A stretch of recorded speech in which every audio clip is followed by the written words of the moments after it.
moving on to some of the neuroscience here then. We've just talked about how the traditional annual review is broken.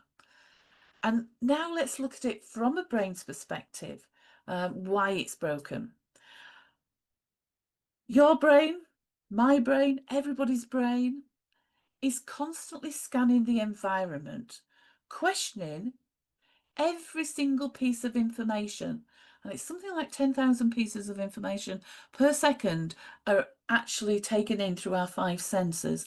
And every piece of information going in through those five senses is constantly being checked. Is it a potential threat or is this a reward?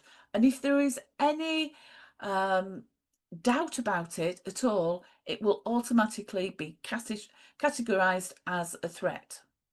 So if we just think about the traditional performance review, what do you think then are some of those perceived threats and possibly rewards of a traditional performance review? If you just want to pop any thought you've got around those perceived threats of the traditional performance review from a brain's perspective, what do you think happens in a performance review that the brain is going to go, whoa, this is a potential threat here? Just pop your answers in chat for me. Poor rating, job loss, absolutely, yeah. Perception I haven't done a good enough job, yeah.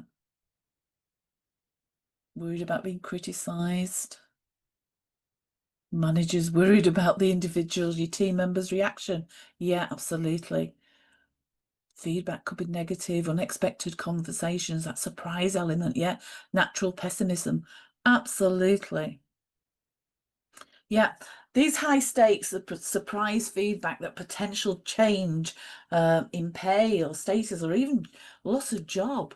When your brain perceives these as a threat, it perceives it as a social threat, it triggers the same physical survival response that it would do if you walked out into the middle of the road and there was a double-decker bus that you hadn't seen coming straight towards you. So the threat signal of that element of surprise, that anticipation of kind of that worry and fear of what is going to be said, have I performed well enough, etc. That signals an instant message, threat signal to the amygdala. Now the amygdala is buried, it's part of the older, for those people who still refer to the triad brain, the older reptilian brain, it's part of our emotional network and often referred to as our fear center or our threat detector. And when the amygdala becomes active, when it's triggered, then it hijacks the prefrontal cortex. So that's the part of the brain that immediately sits behind the kind of the forehead. And that's where we do all our cognitive, logical, rational, problem solving, creative thinking. Very complex kind of thinking goes on in there.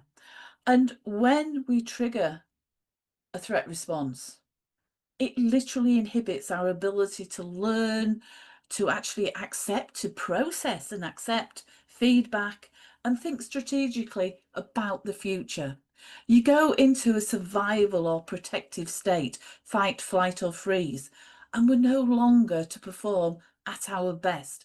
It's kind of like we just don't have access. Our cognitive logical thinking is impaired. And conversely, when the brain perceives something that you say or that you do as a reward, the amygdala is not triggered, it's not engaged. And therefore, we have full access to the functioning of the prefrontal cortex. And this is a state where you're most open to listening, to coaching, we're at our most creative, we can do our best thinking. And we're most likely to engage in the very behaviours that we want to actually see to have high performing culture, innovation, collaboration, rapid kind of learning. We're able to actually do that if we are in a reward state.